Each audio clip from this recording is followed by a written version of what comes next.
The Major Spoilers podcast covers news, reviews, and of course spoilers, and goes into details about the topics discussed. So if you haven't read, listened, or watched the items we talk about, you might want to come back later. It's a solo episode of the Major Spoilers podcast this week as Matthew is sheltering in place. Rodrigo is making a round trip to the airport. Rand was scheduled to be back this week, but he's away emceeing a barbershop quartet.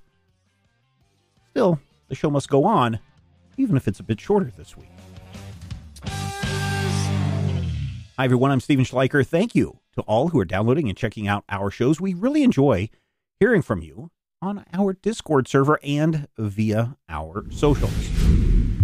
So, again, because we're doing a shorter show this week, I'm just going to jump right into new comic books. And while Space Ghost #1 is high on my list, it was something that Matthew wanted to talk about, so I suspect he will post a review of Space Ghost #1 from Dynamite Entertainment over at majorspoilers.com in the next few days. And if he doesn't, I'll do it. So, my comic book this week is Lester of the Lesser Gods #1. It's from Dark Horse Comics. It caught my eye. It's written by Eric Powell of the Goon fame, along with Lucky Yates. And we also have Gideon Kindle, who is on art. So originally, my understanding is, Lester of the Lesser Gods was created as an unproduced animated short by Powell a decade ago.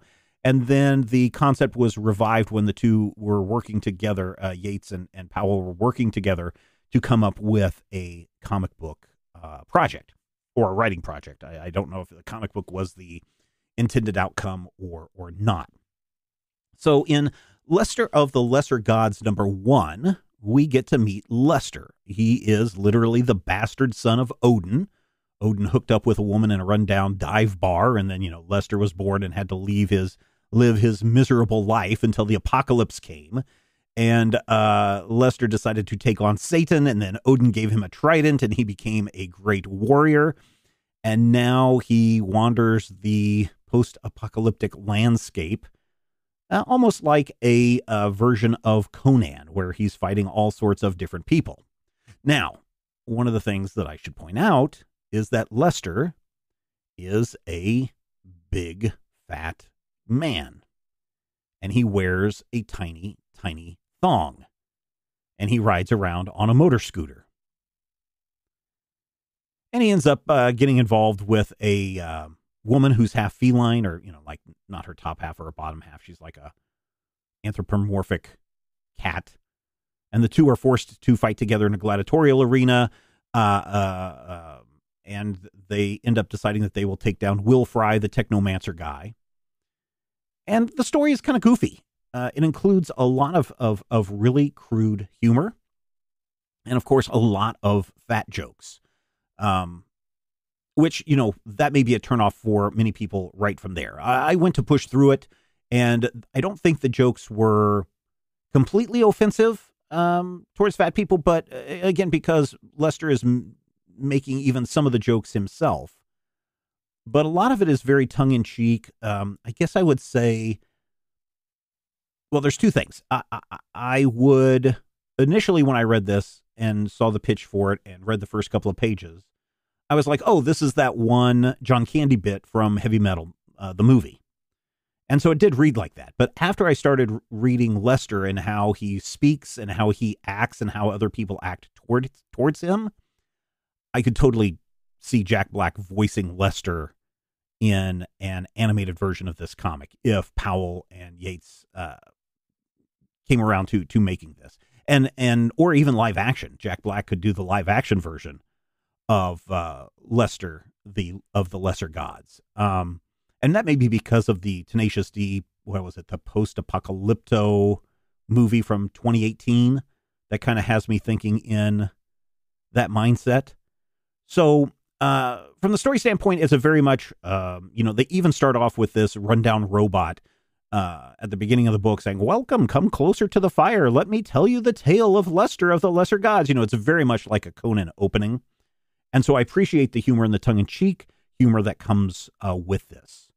The art is also very, very well done. The comic does a great job of bringing this story to life. And I really like the art, although just like the dialogue that uses a lot of fat humor at the expense of Lester, the art also does the same thing. Lester is, again, a very large man in a very tiny thong, and he's not wearing much else. I think he's wearing boots.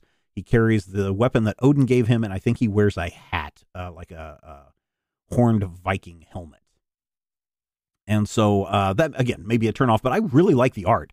It is not in the style that you think of from The Goon, but it is kind of close to that. It's still very much worth checking out for that art style.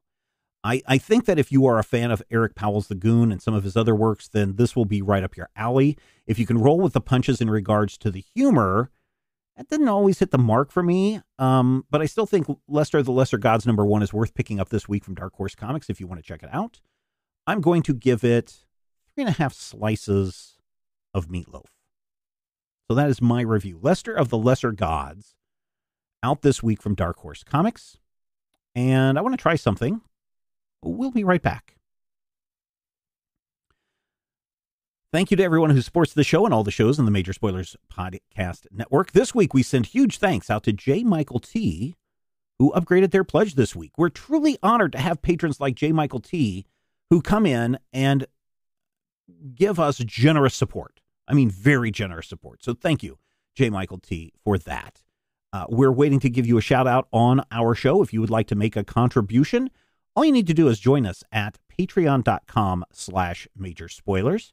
If you follow us on Twitter, formerly X, if you click on that Linktree link in my bio, some people have asked, what happens if we want to just make a one-time contribution?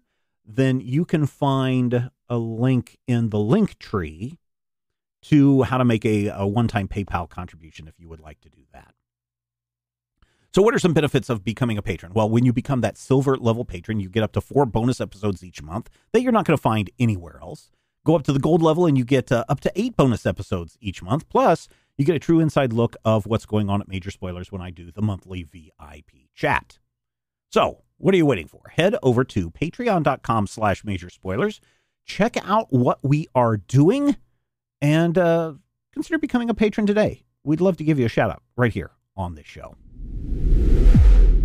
For our trade paperback discussion this week, we're taking a look at That Texas Blood Volume 2 by Chris Condon and Jacob Phillips, and released through Image Comics. Now, the last time in Volume 1, we were introduced to Joe Bob Coates, the sheriff of Ambrose County, Texas, as he dealt with Randy Terrell's plight of dealing with his brother's death. If you don't remember that discussion, go back and listen to it. But in a nutshell, everything ended in blood, treachery, death, and definitely felt like a Quentin Tarantino or a Coen Brothers movie. So now that we get to Volume 2, everything moves from a revenge tale to one that is supernatural, as Sheriff Joe Bob Coates tells the story of a satanic cult that took up residence in Ambrose County, Texas. And this is done in flashbacks. And we jump back and forth from the present to 1981. And Sheriff Coates is recounting this tale to his deputy, the woman that we met in Volume 1.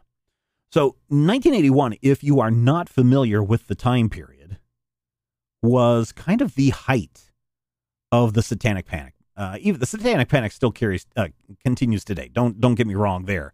But while many people think that Satanic Panic peaked with the Helter Skelter guy, Charles Manson, and the Manson murders, it continued well into the 80s. And for those of you who are Dungeons and Dragons fans, you probably know all of the tales of that. So this story opens up with the death of a young boy and some cult members, and this idea that the Satanic Panic has infiltrated all the way from California to Texas. And what makes this interesting is that the Satanic Panic brings a little bit more tension to the tale, because we, the reader, and Sheriff Coates begin to wonder if the Texas town and county have been infected through evil over the ages. And of course, I've been reading the Enfield Gang Massacre, which takes place 150 years before Volume 1. And so I'm wondering if all of this will somehow percolate and create this very rich tapestry of tales set in Ambrose County, Texas.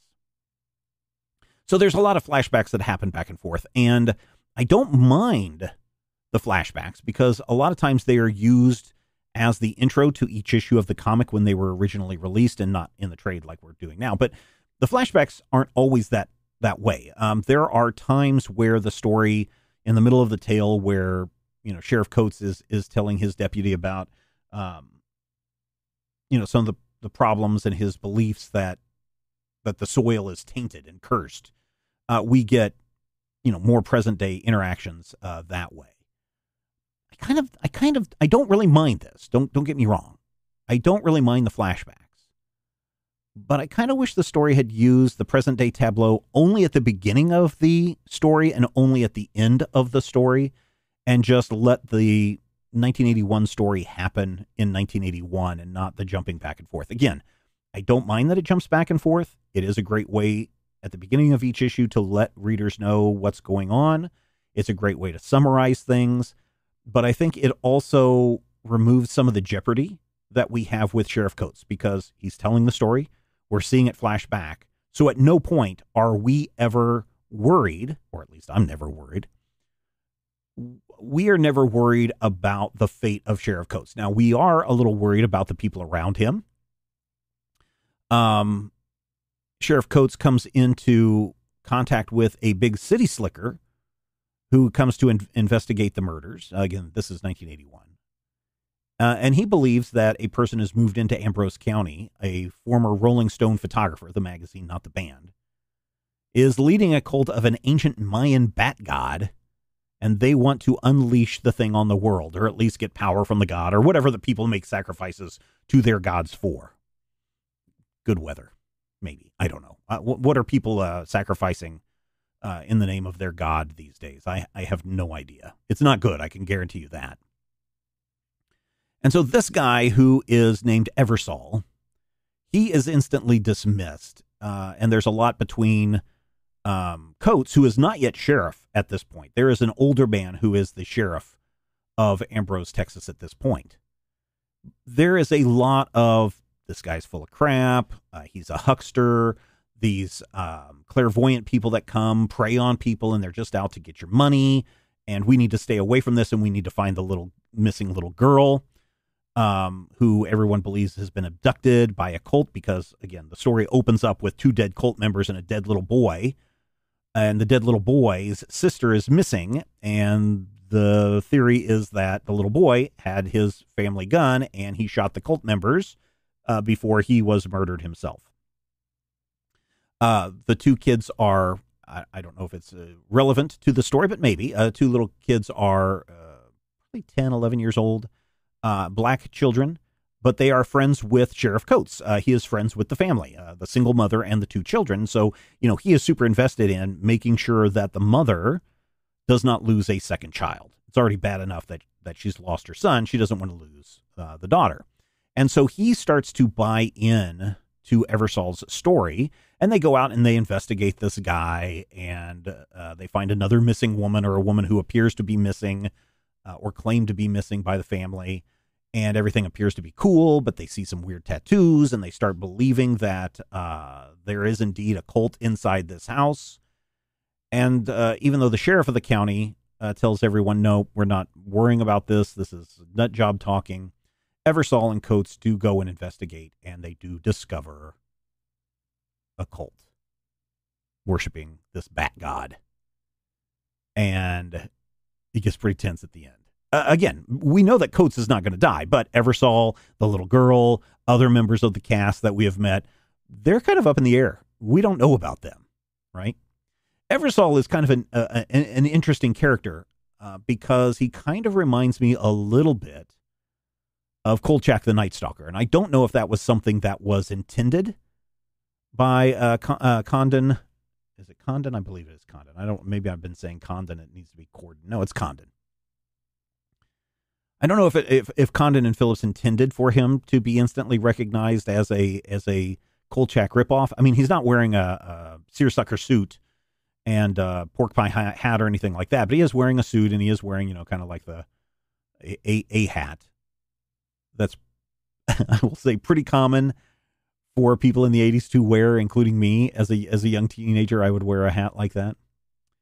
So I don't know if they were going for a Kolchak the Night Stalker type thing in this tale. I don't know if this is certainly not, Coen Brothers type movie like we saw in the first volume.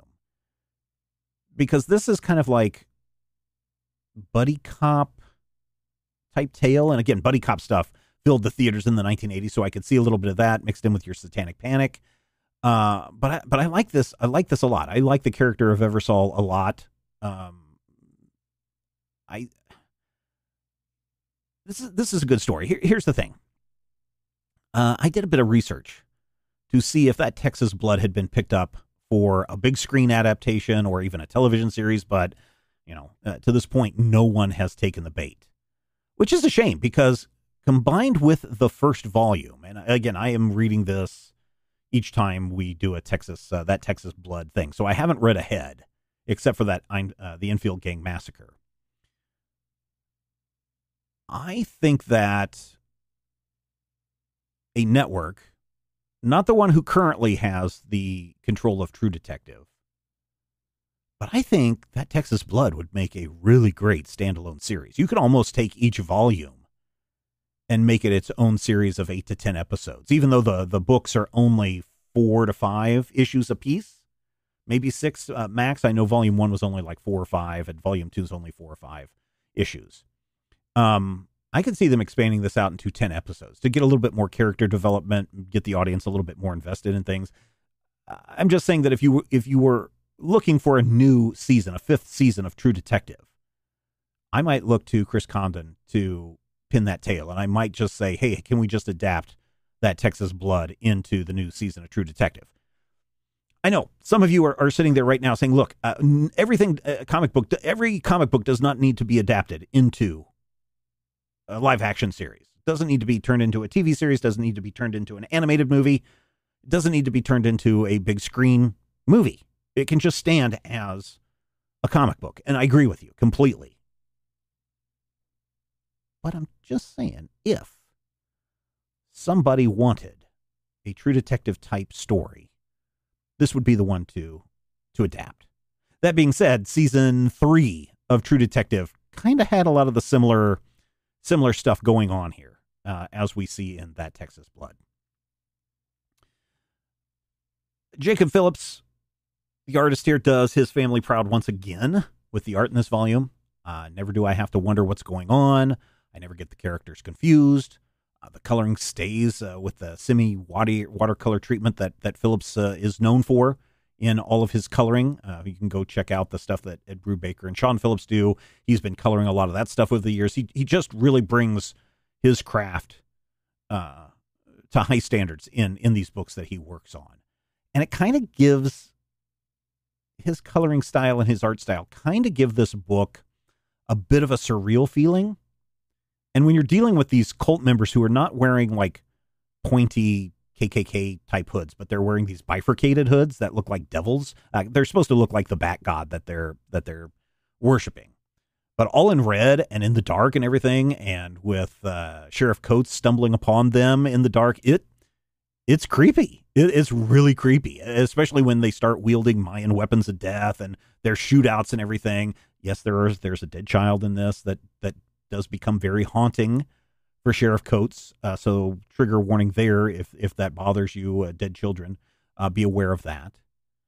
And while the story does wrap up kind of nicely with only a few deaths, again, one of them a young boy, I kind of would just say that I never thought that Coates was ever in any real danger because he's telling the story in the present.